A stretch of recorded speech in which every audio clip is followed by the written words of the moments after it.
Let me ask you a simple question. Why is the United States so deeply invested in what happens in Venezuela, a country thousands of miles away with a fraction of America's military power? The answer, as always, is not about democracy, not about human rights, and not about freedom. It's about economics, specifically oil resources and global influence. And now, with China warning the United States over the latest power shift in Venezuela, we are witnessing another chapter in the long, painful struggle of empires colliding over control. China's stern warning to the United States over Venezuela is not just a passing remark in diplomatic circles. It is thunderclap signal see the growing intensity of the global power struggle that is reshaping the very architecture of international relations. When Beijing steps forward with such clear language, it is not done lightly. It is calculated, deliberate, and intended to remind Washington, and indeed the rest of the world, that Latin America is no longer the exclusive playground of U.S. influence. This warning carries with it a deeper message. The unchallenged dominance that America has exercised in the Western Hemisphere for over a century is no longer guaranteed. The question is, will Washington heed this message or dismiss it, only to find itself locked in yet another costly confrontation? Consider this: why would China risk issuing such a public rebuke over Venezuela, a country that many in the U.S. media dismiss as marginal or unstable? The answer lies in resources and alliances. Venezuela possesses the largest proven oil reserves in the world, more than Saudi Arabia, more than Russia, more than any other nation. Control of that oil, access to it, and the ability to channel it towards supportive allies is not just an economic matter, it is a geopolitical weapon. For decades, Washington has treated Venezuela as part of its backyard, following the Monroe Doctrine that insists Latin America remain under U.S. dominance. But now, Beijing has stepped onto the field, telling Washington in no uncertain terms that the old rules no longer apply. That is the hook the global audience must recognize. This is not simply about Venezuela's politics. It is about the unraveling of a centuries-old order where the U.S. acted as the uncontested arbiter of Latin American affairs. Beijing's move also reveals how far China's confidence has grown. A generation ago, China would never have risked confronting the United States so openly on issues in the Americas. Its foreign policy was more cautious, inward-looking, focused on economic growth and avoiding confrontation.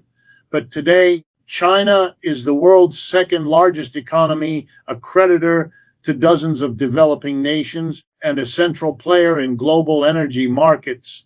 Venezuela is not just a partner in oil, it is a partner in resisting U.S. sanctions, an ally in building alternative trade routes, and a symbolic foothold in a hemisphere long dominated by Washington. By issuing this warning, China is essentially saying, we will not allow you to destabilize another government for your own profit. We will not let you tighten the chokehold on oil supplies that we rely upon, and we will not sit quietly while you extend your empire unchecked. Think about the timing. The U.S. is already entangled in conflicts and tensions across the globe.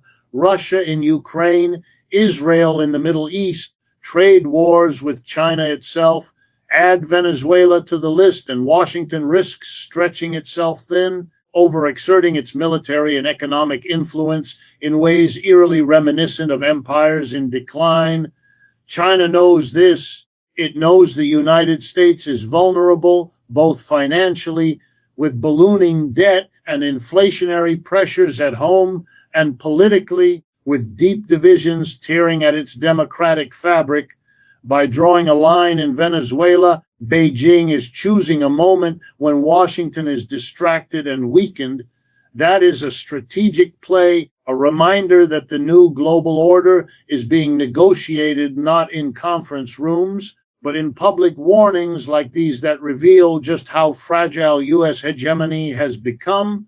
For Venezuela itself, this warning provides a kind of shield. For years, the Venezuelan people have suffered under sanctions designed to cripple their economy, sanctions that Washington defends as tools of democracy, but which in reality devastate ordinary citizens far more than elites. With China stepping in, Caracas gains leverage. It can turn to Beijing for loans, infrastructure, trade, and political cover at the United Nations. It can use China's warning to push back against American interference, to assert sovereignty, and to remind Washington that it no longer calls all the shots. Whether this improves the daily lives of Venezuelans remains uncertain, but what is clear is that they are no longer isolated in their defiance of U.S. power. And let us not forget the broader audience. Other Latin American nations are watching. Countries like Brazil, Argentina, and Mexico see that China is willing to challenge Washington directly on their continent. For leaders wary of being pressured by Washington's policies, Beijing's stance may appear as an opening, a chance to diversify partnerships and escape the suffocating grip of U.S. influence. The warning to the United States is therefore not just about Venezuela. It is a signal to the entire hemisphere. China is here, and it is not afraid to confront the giant. The critical question remains, how will Washington respond? History suggests it will double down, escalate, and attempt to reassert dominance with threats, sanctions, or covert operations. But each time it does, it risks pushing Venezuela and other nations further into China's embrace. That is the irony of empire. It clings harder as it slips away. For the United States, the choice is stark: accept a multipolar world and negotiate power with rivals like China, or resist until decline becomes unavoidable. For China, the warning over Venezuela is not the end game. It is just the opening act of a new era in global power politics. Venezuela's internal power shift is now in the global spotlight, and the attention it has drawn tells us everything about how deeply this nation's future is tied to international struggles for dominance.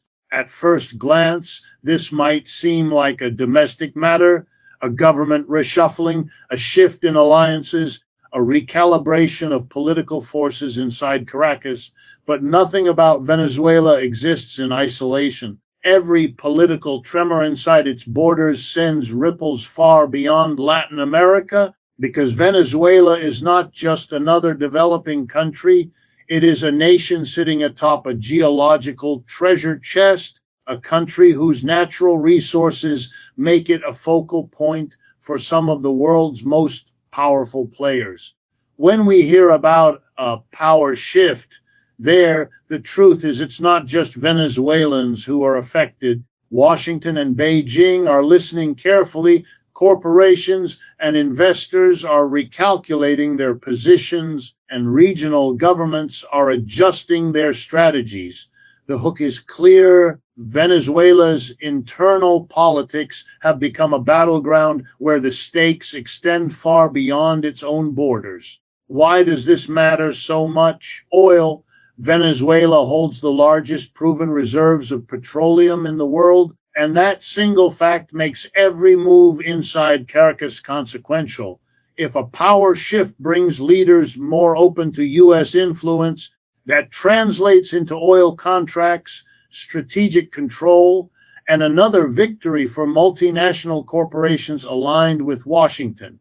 If instead the shift leans toward partnerships with China or Russia, then the balance of power in energy markets tilts away from U.S. control. Oil, in this sense, is not simply an economic asset, it is a weapon of global leverage. Whoever controls Venezuela's direction controls part of the global chessboard. The shift we are now witnessing is not occurring in a vacuum. It comes after years of devastating sanctions imposed by the United States, sanctions that crushed Venezuela's economy, eroded its currency, and created one of the largest refugee crises in modern Latin American history. These sanctions were not about democracy. They were about strangling a government that refused to align itself with Washington's demands. The consequence was to weaken institutions, inflame divisions, and make internal shifts more volatile. So when news of this current change breaks, the world should recognize that it is not a natural development alone. It is the product of years of external pressure designed to destabilize. At the same time, China's growing involvement complicates matters. Beijing has poured billions into Venezuela through loans and infrastructure projects, securing repayment not in cash but in oil shipments. This deep entanglement means that any new political alignment will directly affect China's economic interests. If the new power balance in Caracas is friendly to Beijing, it strengthens China's foothold in the hemisphere. If it moves toward Washington, it weakens it. Either way, the outcome is not merely local politics, it's global economics being decided in the halls of Caracas. What makes this moment even more compelling is the symbolic weight Venezuela carries in Latin America. For decades, it has stood as a defiant example of resisting U.S. intervention alongside nations like Cuba. A power shift there is not just a domestic transition, it represents either the crumbling or the strengthening of an anti-imperial narrative that resonates across the continent. Latin American leaders from Mexico City to Buenos Aires are watching carefully because they know that whatever happens in Venezuela will affect the diplomatic environment in which they themselves operate. Will they have more space to negotiate independently, playing Washington against Beijing, or will they be forced back into the old patterns of U.S. dominance? That is what this shift could decide. Another hook worth pulling on is the timing. Why now? Global oil prices are volatile, conflicts in Europe and the Middle East are disrupting supply chains, and energy security has once again become a top concern for world powers. A stable, cooperative Venezuela could be a boon to whoever secures its allegiance. An unstable, contested Venezuela could send further shocks through already fragile global markets. In this sense, what looks like a local struggle inside Caracas has implications for the price of gasoline in Los Angeles, the heating bills in Berlin, and the energy strategies in Beijing. The connection is that direct, that immediate, and that profound. For the Venezuelan people themselves, the power shift is a double-edged sword. On the one hand, it brings the possibility of change, of new leadership that could address the severe economic crisis, rampant inflation, and shortages that have defined daily life. On the other hand, it raises the risk of deepened foreign interference, of their nation becoming less a sovereign state and more a pawn in the U.S.-China rivalry. Their struggle is, tragically, one where their voices are often the least heard, overshadowed by the competing narratives of great powers. The U.S. media will frame this as a fight for democracy. Beijing will frame it as a fight against imperialism. The truth, as always, lies in the interests driving both narratives. Washington wants control, Beijing wants influence, and Venezuela sits in the crosshairs. This is why the power shift matters so profoundly.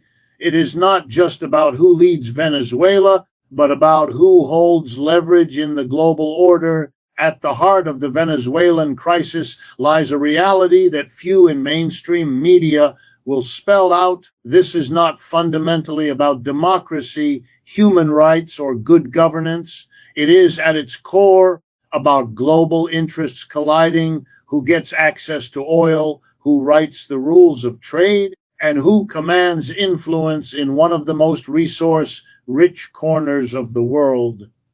When we strip away the slogans and rhetoric, what we are witnessing is the classic clash between two competing power blocs: the United States, desperate to maintain its dominance in Latin America, and China, eager to expand its reach through economic investment and strategic partnerships. Venezuela has become the fault line where these two titans collide, and the stakes could not be higher. The United States has long viewed Latin America as its sphere of influence, invoking doctrines like Monroe and Roosevelt's corollaries to justify intervention after intervention. Venezuela, with its enormous oil reserves, has always been a prized target. For Washington, a compliant government in Caracas is not just desirable, it is necessary for sustaining energy security and keeping regional politics tilted toward U.S. interests. This is why every shift inside Venezuela's political landscape sparks immediate attention in Washington. It's not about caring for Venezuelan citizens, it's about securing contracts, maintaining pipelines of influence, and keeping competitors like China out. The hook here is that Washington presents itself as a defender of democracy abroad, but its true agenda lies in protecting economic advantages at home. China, on the other hand, approaches the same problem with a different toolkit, where the United States often reaches for sanctions, covert operations, and military pressure. Beijing relies on loans, trade deals, and infrastructure investment. For years, China has poured billions into Venezuela's struggling economy, not out of altruism, but out of calculation. Those loans were tied to oil shipments, effectively giving China a direct line into Venezuela's energy resources. For Beijing, the game is long-term, secure steady supplies of oil, build goodwill by providing what Washington withholds, and create a network of alliances that undermines U.S. dominance in the region. When viewed through this lens, China's warning to the U.S. is more than diplomacy. It is a declaration that Venezuela is no longer open for exploitation by one power alone. The clash of global interests becomes most visible when you look at sanctions. The U.S. has strangled Venezuela's economy through punishing restrictions, cutting it off from international markets, crippling its ability to sell oil, and triggering one of the worst humanitarian crises in the Western Hemisphere. Yet, instead of collapsing, Venezuela turned east, toward China and Russia, finding alternative lifelines that kept it afloat. This is the paradox. The more Washington tries to crush Venezuela into submission, the more it pushes Caracas into Beijing's arms. Sanctions, which are supposed to demonstrate U.S. strength, in practice reveal its vulnerability because they open the door for China to step in and play the role of savior. This battle is not only about Venezuela itself, but about setting precedent. If China can secure a stronghold in Venezuela, it proves that U.S. dominance in Latin America can be challenged. If Washington can wrest control back, it demonstrates that no rival power will be allowed to encroach in its backyard. That is why both sides treat this contest as symbolic as much as it is material. The hook that should capture our attention is this: Venezuela is the stage where the future of multipolarity is being tested. Will we move toward a world where multiple powers share influence, or will the U.S. cling to unilateral dominance at all costs? For ordinary Americans, this clash may feel distant, but it has direct consequences. Oil prices are affected by the outcome. International alliances shape where tax dollars go toward wars, interventions, or diplomacy. And while elites in Washington and Beijing maneuver for advantage, Working people in both countries see little benefit from the struggle. American workers don't see their wages rise because Washington destabilizes Caracas. Chinese workers don't live better lives simply because Beijing secures oil shipments. Yet the rivalry consumes enormous resources, shaping global policies in ways that rarely favor those at the bottom. The Venezuelan people, meanwhile, are caught in the crossfire of this global tug of war. Their daily struggles with inflation, shortages, and political unrest are intensified by sanctions on one side and debt obligations on the other. They are told they must choose between aligning with Washington or Beijing when what they truly need is sovereignty and stability. And this is the cruel irony of global politics. Nations like Venezuela are reduced to pawns, their internal crisis amplified and manipulated to serve the interests of larger powers. Every move in this geopolitical chess game has repercussions. If Washington escalates its intervention, China will double down on its warnings, raising tensions further. If Beijing increases its involvement, U.S. policymakers will respond with harsher rhetoric and perhaps covert action. The end result is a dangerous cycle where Venezuela risks becoming not a nation determining its own fate, but a battlefield for the ambitions of others. That is what makes this clash of global interests so perilous, not just for Venezuela, but for the broader international system that is teetering between unipolar dominance and multipolar competition. The warning China has issued to the United States over Venezuela's power shift highlights more than just a disagreement over a single country. It exposes the broader geopolitical struggle unfolding across the globe, a struggle with implications far beyond the borders of Latin America. At first glance, it seems like a regional issue, one nation warning another to stay out of its allies' affairs.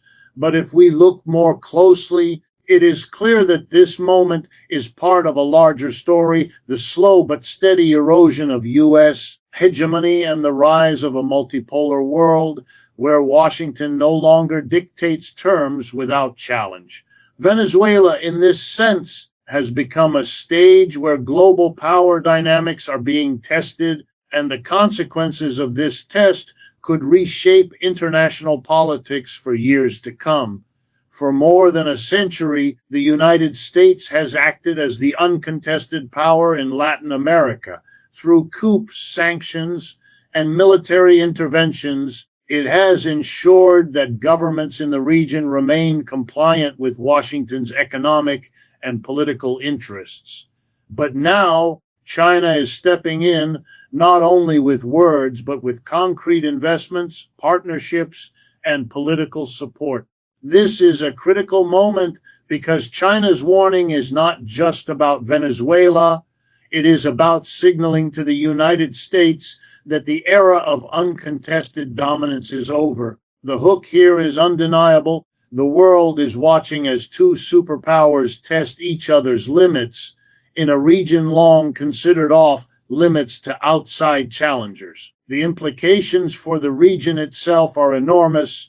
If China successfully asserts its influence in Venezuela, it sends a powerful message to other Latin American countries that they too can resist U.S. pressure by aligning with Beijing. That could inspire a wave of governments to rethink their alliances, to seek Chinese loans instead of IMF packages, to negotiate trade deals that bypass Washington, and to explore military cooperation outside of U.S. structures.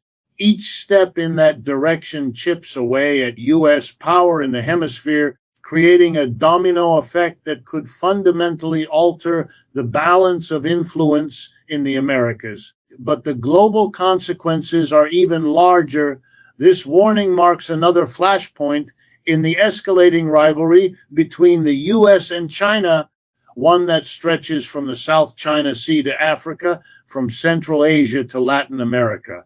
The U.S. has long relied on its ability to act unilaterally, but multipolarity means those days are numbered. Every confrontation, every warning, every new alliance is part of a pattern that demonstrates the old order is crumbling. Venezuela is simply the latest example, but it is a potent one because of its oil reserves and its symbolic role as a nation that has resisted U.S. pressure for decades. Another dimension worth examining is how this conflict could reshape international institutions. If Venezuela leans more heavily into China's orbit, it strengthens Beijing's influence in forums like the United Nations, where votes on sanctions, interventions, and resolutions often hinge on coalition building. By protecting Venezuela, China not only defends its economic interests, but also builds credibility as a counterweight to Western dominance in international diplomacy. That credibility matters, especially for developing nations who feel suffocated by U.S.-led institutions. The warning to Washington, therefore, is also a recruitment call to others: stand with us, resist domination, and you won't be alone. For Washington, the risks are profound. Ignoring China's warning and continuing aggressive moves in Venezuela could trigger a spiral of retaliation and escalation, with each side hardening its stance, but backing down would also reveal weakness, something U.S. policymakers are deeply reluctant to show, especially in a climate where domestic politics already question America's strength on the world stage. This creates a dangerous trap: either escalate and risk destabilizing the region, or concede space and accept the decline of influence. The hook that audiences must not miss is this: Venezuela may appear small on the global map, but it could be the point where the trajectory of global power shifts irreversibly. For ordinary citizens in both the United States and Venezuela, the human cost is real. For Venezuelans, every new round of sanctions, every new geopolitical tug of war translates into higher prices, scarcer goods, and deeper instability. For Americans, the resources poured into defending dominance abroad come at the expense of addressing inequality, crumbling infrastructure, and healthcare crisis at home. Yet the political class in both countries continues the game of global competition, treating nations like Venezuela not as societies of people with hopes and needs, but as pawns in a grand strategy. The regional implications must also be underlined. Countries like Brazil, Colombia, and Mexico are watching closely to see how this confrontation unfolds. If Washington pushes too hard, it risks alienating allies who are already skeptical of its heavy-handed tactics. If China manages to secure a stable role in Venezuela, it could embolden these neighbors to deepen their ties with Beijing as well. The ripple effects would not only reshape Latin America, but also challenge U.S. influence in trade blocs, security arrangements, and diplomatic coalitions. This is why China's warning matters so profoundly. It is not an isolated statement. It is part of a calculated strategy to chip away at the myth of U.S. invulnerability, to assert that the world has choices beyond Washington's orbit, and to demonstrate that even in the Americas, the very heart of U.S. influence, China can compete and win. What is unfolding in Venezuela is not just another episode of great power rivalry. It is a window into the future of international politics, a future where every regional conflict carries global consequences, and where every warning issued by Beijing is not just about protecting an ally, but about rewriting the rules of power itself.